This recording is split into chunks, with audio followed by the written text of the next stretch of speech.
આ જેટલી દીકરા ને દીકરીઓ બેઠા છે ને એ હાથ ઊંચો કરો અને સંકલ્પ લેવાનો છે ખરેખર હું દરરોજ મારા દાદા દાદી મારા માતા પિતાને પગે લાગીશ. હા કે ના લાગતા પણ બંધ થઈ ગયા ધીરે ધીરે. આ મોબાઈલ આવ્યો ને એમાં સમજે આ બંધ થઈ ગયા. આપણે શીખડાવવું પડશે. આ ચંપામાન આ મજીમાન વજીમાન બેઠા છે એની પાસે શીખવાનું છે આપણે. જય શ્રી કૃષ્ણ. મેંદડા તાલુકાના દાત્રણા ગામે એક ભવ્ય સમૂહલગ્ન અને જ્ઞાતિ સંમેલનનું આયોજન કરવામાં આવેલું હતું.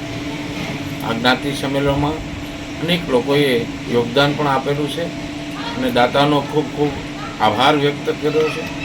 એ ઉપરાંત ઘણા મહેમાનો પણ હાજર રહેલા અને જે બાળક જેવી દીકરી આખા સમસ્ત લેવા પટેલ સમાજ એક વિદાય સમારોહ યોજાણો હતો.